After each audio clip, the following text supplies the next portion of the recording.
Johnathan Thurston has voiced his unshakable belief North Queensland will be playing finals football in September while declaring, "People can say what they like about us." The Cowboys are second last on the Telstra Premiership ladder despite a last start 26-14 win over the Gold Coast, which broke a 5-game losing streak.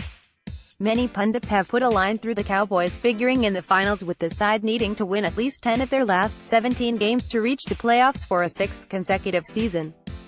"We always have that belief, that's never changed from inside these four walls, and we need to make sure we continue the high standards that we set at training and transferring that onto the paddock," Thurston said when asked whether the finals were still realistic in his final year in the NRL. "People can say what they like about us.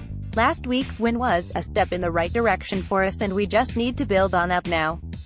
We had to fight and scrap for everything on the weekend and no doubt we'll have to do that again." Thurston outlined the key areas the side needed to build on to beat the Raiders on Saturday night, making sure that 9-7-6-1 build on what we did on the weekend, but also making sure that if we can get a couple of those errors out of our game and certainly a couple of those penalties out of our game, then hopefully it puts us in good stead, he said.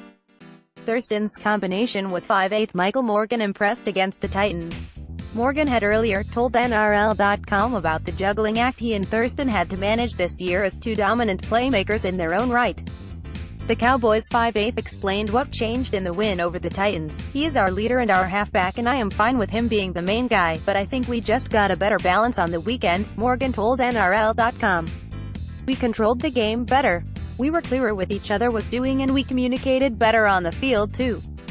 When you are losing you have conversations about a lot of things, but the main one we had before the game was about being on the same page. At times previously it was like we were playing a bit flustered, so it was about getting back to playing that controlled game," Morgan said. The goal was now to keep the momentum going with his halves partner. And upbeat Thurston agreed and said, "The mood is a lot better when you come in on Monday morning after a win," while addressing questions about his advancing age. "Mentally it's fine. Physically you need to work on it pretty hard. Obviously a lot of physio work and a lot of massages, so I'm not too bad for 29, Thurston, who turns 35 on Anzac Day, grinned. "The older you get the longer it takes to recover on the body, but being my final year it's easier to get out of bed and come to training and stir the boys up and go home to spend some time with the kids."